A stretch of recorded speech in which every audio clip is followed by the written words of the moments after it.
नमस्कार दोस्तों, मेरा नाम है Sumant. Welcome to cracker science academy. इस वीडियो में हम पढ़ेंगे इरिगेशन के बारे में। ये ऑफिशियल सिलेबस है GS3 का। इसमें जो सिलेबस है वो है different type of irrigation and irrigation system storages. तो हम लोग पढ़ेंगे इरिगेशन के बारे में, इसका महत्व क्या है, इनके जो टाइप्स हैं उनके बारे में, क्या ड्रॉबैक्स हैं, क्या एडवांटेजेस हैं, हम लोग इसके बारे में पढ़ेंगे। ये जो इरिगेशन है वो आजकल प्रीलिम्स के लिए भी थोड़ा सा इम्पॉर्टेंट है, क्योंकि एग्रीकल्चर से सवाल पूछे जा रहे हैं। तो हो सकता है कि एप्लीकेशन पर क्वेश्चन आए, मगर इस वीडियो का ज़्यादा रेलेवेंस मेंस के लिए ही रहेगा, GS3 के लिए। पेज लेकर के बैठिएगा और जो पढ़ाया जाता है उसको नोट करते चलिएगा। PDF के लिए टेलीग्राम और फेसबुक दोनों जा सकते हैं, क्रैकर साइंस एकेडमी। टेलीग्राम पर सर्च करेंगे, आपको वहाँ पर इसका PDF मिल जाएगा। डेली आपको 2 वीडियो मिलता है। पहला वीडियो आता है सुबह पर 5 बजे और दूसरा वीडियो आता है शाम को 7 बजे। ठीक है, शाम को 7 बजे हम देते हैं आपको डेली GS के टॉपिक जो देख रहे हैं आप। 5 बजे वाला वीडियो होता है हमारा डेली टारगेट का। देखो, कोई भी सवाल पूछे GS3 में इरिगेशन से या फिर किसी भी टॉपिक से, तो आपके आंसर में इंट्रो होना चाहिए, बॉडी होना चाहिए, कंक्लूजन होना चाहिए। जब आप आंसर राइटिंग प्रैक्टिस कर रहे होंगे तो ये जो पहला इंट्रो और जो कंक्लूजन पार्ट है ये आप पहले से तैयार करके जाएंगे, और ये आपका जेनरिक होगा। ये नहीं कि आप जैसे कि मान लो कि आपका इरिगेशन का सवाल आया, तो इरिगेशन का सवाल जैसा भी आए आपका जो एक इंट्रो होगा वो तैयार रहेगा, ताकि अगर आपको कुछ याद नहीं आ रहा है तो आप वो इंट्रो लिख सकते हैं।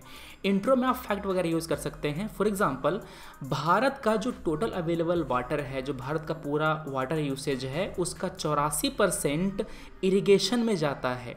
हमारे यहाँ सबसे ज़्यादा जो प्रचलित इरिगेशन सिस्टम है वो है फ्लड इरिगेशन, जहाँ पर क्यारियाँ बनाई जाती हैं, क्यारियों से होकर के पानी पूरे खेत में फैलता है। नहर, कैनाल, इन सब से भी हमारे यहाँ इरिगेशन होता है।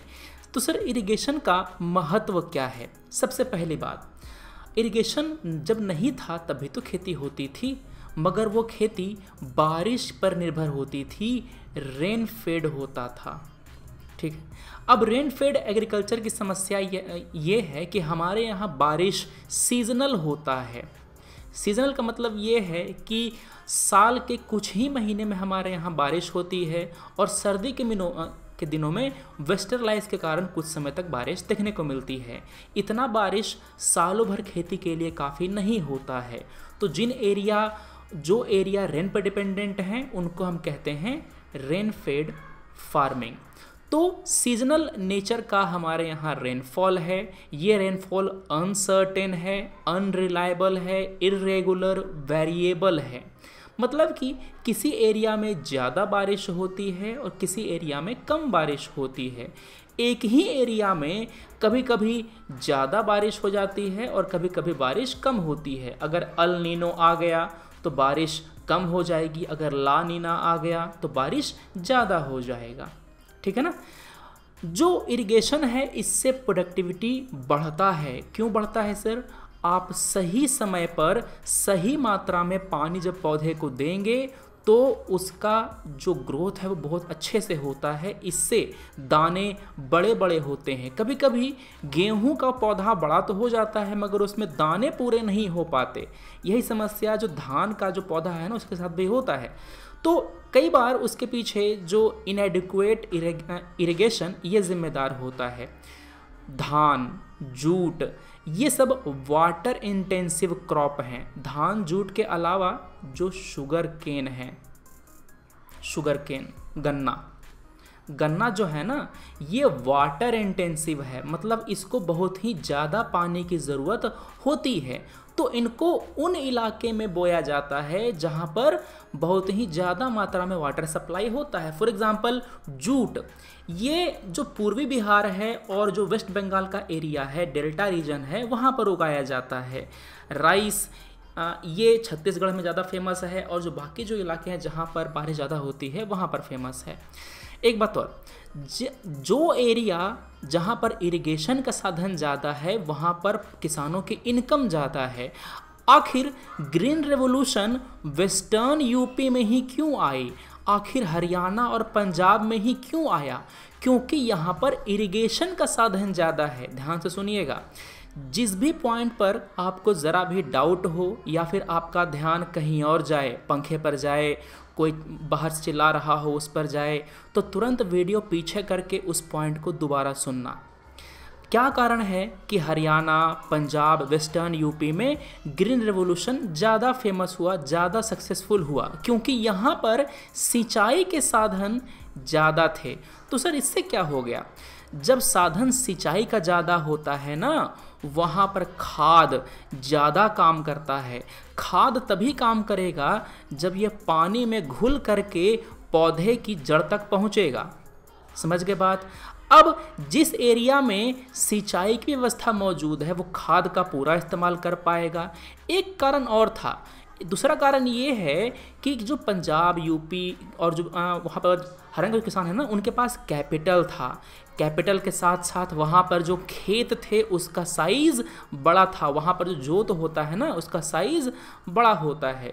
बिहार में, नीचे झारखंड, जो हमारा उड़ीसा है, एक तो वहाँ पर कैपिटल नहीं है किसानों के पास, जो खेत का साइज़ है वो भी छोटा छोटा है। फ्रेगमेंटेशन हो गया है हमारे खेतों का। मान लो कि एक भाई था, ठीक है ना, दो भाई मान लो, दो भाई का बंटवारा हो गया तो जो खेत था वो आधा आधा हो गया, है ना। तो यहाँ पर उसको कहते हैं लैंड फ्रेगमेंटेशन। Land fragmentation. एक और तरीका होता है फर्टिगेशन। फर्टिगेशन में करते क्या हैं, पानी में ही हम लोग खाद मिला देते हैं। मान लो कि एक इरिगेशन है, ड्रिप इरिगेशन। हाँ सुनिएगा, इस वीडियो के अंतिम में आपको सरप्राइज रहेगा एक, हम आपको एक टॉपिक एक्स्ट्रा पढ़ाएंगे इसमें, ठीक है ना। तो अंतिम तक देखते रहना, उसको नोट बनाते रहना। देखो ड्रिप वाले में क्या होता है, ड्रिप वाले में एक पाइप जाता है, वो पाइप पौधे की जड़ पर पानी गिराता है। तो क्यों ना इस खाद में, मतलब इस पानी में ही खाद मिला दिया जाए, जो खाद पौधे की सीधे जड़ पर जाके गिरे। इसको हम कहते हैं फर्टिगेशन। दूसरा, वाटर सेविंग होती है, जैसे कि ड्रिप है, स्प्रिंकलर है, इसके ज़रिए पानी की बचत होती है। ग्राउंड वाटर हमारे यहाँ कम इस्तेमाल होता है, उसकी सेविंग होती है। तो ये 7 कारण थे कि हमारे लिए सिंचाई क्यों ज़रूरी है। 7 में से उम्मीद है कि आप 5-6 तो लिख ही देंगे एग्ज़ाम हॉल में अगर पूछा जाएगा तो। अब आ जाओ क्या चैलेंजेस हैं। चैलेंज सबसे पहला हमारा ये है कि सैलिनाइजेशन हो जाता है। जब आप ज़्यादा सिंचाई कर देते हैं तो ज़्यादा सिंचाई करने से क्या होता है कि जो अंदर का मिनरल है वो ऊपर आ जाता है। देखो ध्यान से क्या होता है, ये ज़मीन है, ठीक है ना, यहाँ पर पूरा पानी भर गया। अब धीरे धीरे जब ये पानी सूखेगा, वाष्पीकरण होगा, तो होता क्या है, नीचे का जो पानी है ना वो रिस करके ऊपर आता है। नीचे का पानी रिस करके ऊपर आता है और अपने साथ मिनरल भी लेकर के आता है, ठीक है ना। ये जो मिनरल है वो आ करके ज़मीन की सतह पर जम जाता है और धीरे धीरे मिट्टी में जो लवणता है वो बढ़ जाती है। एल्कलाइजेशन, वाटर लॉगिंग, इसकी समस्या हमको देखने को मिलती है। कई बार जो तटीय इलाके हैं, कोस्टल इलाके हैं, वहाँ पर खारा पानी जो है वो वाटर बॉडी में मिल जाता है, जो साफ़ पानी की जो होती है ना वाटर बॉडी, वहाँ मिल जाता है, या फिर मिट्टी में मिल जाता है। तो इसी कारण से मिट्टी भी लवण, मतलब उसमें सैलिनिटी बढ़ जाती है। एक बात और, जो वाटर क्वालिटी है वो डाउन स्ट्रीम में कम हो जाती है। मतलब कि मान लो कि कोई नहर जा रहा है इस तरफ से, ठीक है, और कोई बगल में खेत है, तो खेत का जो एक्सेस वाटर होता है, मान लो कि यहाँ पर हम पटवन कर रहे हैं, तो जो खेत से जो पानी रिस के जा रहा है ना यहाँ पर नहर में, तो उससे वाटर क्वालिटी उसकी कम हो जाती है और आगे के एरिया में हमको यूट्रोफिकेशन देखने को मिलता है, जो होता है ना एल्गल ब्लूम वगैरह, वो बायोडाइवर्सिटी का लॉस हो जाता है। कभी कभी लैंड यूज़ बदल जाता है, मतलब कि जिस एरिया में हमें वाटर इंटेंसिव क्रॉप नहीं लगाना है उस एरिया में हम लोग वो उगाने लगते हैं। फॉर एग्जांपल, जो कई सारा एरिया है यूपी का, एमपी का, जहाँ पर वाटर लेवल उतना ज़्यादा नहीं है, वहाँ पर पानी उतना ज़्यादा नहीं है, फिर भी हम वहाँ पर गन्ना उगाते हैं। क्यों? महाराष्ट्र है, वहाँ पर हम लोग गन्ना क्यों उगा रहे हैं जबकि वहाँ पर पानी ज़्यादा नहीं है? क्योंकि गन्ना एक वाटर इंटेंसिव क्रॉप है, तो उसको वहाँ लगाएंगे ना जहाँ पर पानी ज़्यादा हो। एग्रेरियन इश्यूज़, इकोनॉमिक इश्यूज़, कई सारे यहाँ पर चैलेंजेस हैं हमारे इरिगेशन के। इकोनॉमिक क्या होता है सर? इकोनॉमिक का मतलब ये है कि आपके पास कैपिटल का अभाव है कि आप समरसेबुल नहीं लगा पा रहे हैं। एग्रेरियन का मतलब ये है कि आपका खेत का साइज़ छोटा है। अब सर खेत का साइज़ छोटा रहेगा तो हम इतने छोटे खेत में हम पूरा समरसेबुल कैसे लगाएं? अगर खेत का साइज़ बड़ा होगा तो यहाँ पर आप समरसेबुल लगा सकते हैं ताकि पूरे खेत में सिंचाई कर सकें आप। या अगर आपका साइज़ छोटा है खेत का तो आप दूसरे के खेत पर निर्भर रहेंगे, है ना। इसका मशीन आप यूज़ कर सकते हैं अपने खेत को पटवन करने के लिए, पाइप बिछाना पड़ेगा। ह्यूमैनिटेरियन लो इरिगेशन एफिशिएंसी, ये भी एक समस्या है। जैसे कि फ्लड इरिगेशन है, फ्लड इरिगेशन की जो एफिशिएंसी होती है बहुत ही कम होती है, क्योंकि इसमें पानी पूरे खेत में फैल जाता है। पौधे को तो मिलता है जो खरपतवार है उसको भी पानी मिल जाता है, इसी कारण से वो भी बढ़ जाता है। अब उस खरपतवार को मारने के लिए हमको हर्बिसाइड की ज़रूरत पड़ती है, खरपतवार नाशक की ज़रूरत पड़ती है, उस पर खर्चा अलग से हो रहा है। ग्राउंड वाटर जो है वो अलग से वेस्ट हो रहा है। पुअर वाटर मैनेजमेंट हम लोग इसको कहते हैं। अगला, इनफेक्टिव ग्राउंड वाटर पॉलिसी। ये जो ग्राउंड वाटर पॉलिसी है उसको हम लोग ढंग से इम्प्लीमेंट नहीं कर रहे हैं, प्लस गवर्नमेंट इस पर उतना ध्यान नहीं दे रही है। क्यों?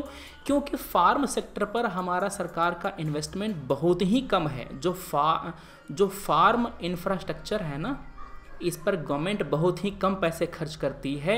इसी कारण से जो पिछड़े इलाके हैं बिहार के, झारखंड के, ईस्टर्न यूपी, इन सब के, वहाँ पर इरिगेशन का साधन उतना ज़्यादा नहीं है। इलेक्ट्रिसिटी को काफ़ी ज़्यादा सब्सिडी दी गई है, इसी कारण से ज़्यादा समय तक पटवन होती है और ज़्यादा ग्राउंड वाटर एक्सट्रैक्ट होता है। फ्लड इरिगेशन को प्रेफर किया जाता है और वेस्टेज होता है वाटर का। 60% जो वाटर है इरिगेशन का वो केवल 2 फसल के द्वारा लिया जाता है, राइस और शुगर केन। बच गया दलहन। दलहन बेचारा सौतेला है, जो बच गया एरिया वो दलहन को दिया जाता है। इसका मतलब ये है कि मान लो कि जिस एरिया में इरिगेशन करने के लिए वाटर है वहाँ पर हम लोग दलहन नहीं लगाते। जो एरिया रेन फेड है, जहाँ पर एरिया मतलब बारिश पर निर्भर है, वहाँ पर हम लोग दलहन लगाते हैं। मूंग हो गया, मसूर हो गया। इसी कारण से इन एरिया में दलहन का जो उत्पादकता है, प्रोडक्टिविटी है, वो काफ़ी कम होती है। समझ गए? इंडिया करीब 3 गुना पानी इस्तेमाल करता है 1 टन अनाज उपजाने के लिए। मान लो कि 1 टन अनाज उपजाने के लिए ब्राज़ील और यूएस में 100 लीटर पानी इस्तेमाल होता है, तो भारत में 300 लीटर पानी इस्तेमाल होता है। समझ गए? तो अगर हम लोग यहाँ पर से बासमती राइस एक्सपोर्ट करते हैं, क्या करते हैं? अगर हम लोग यहाँ से बासमती राइस एक्सपोर्ट कर रहे हैं, चीनी एक्सपोर्ट कर रहे हैं, इसका मतलब ये है कि we are exporting water. Water भी एक्सपोर्टिंग वाटर, हम लोग पानी एक्सपोर्ट कर रहे हैं एक तरह से। इसी कारण से जो हमारा पिछला इकोनॉमिक सर्वे था उसमें कहा गया था कि हमको अपना जो एक्सपोर्ट पॉलिसी है उसको चेंज करना पड़ेगा। हम लोग दलहन को इंपोर्ट कर रहे हैं और चीनी और बासमती को हम लोग एक्सपोर्ट कर रहे हैं।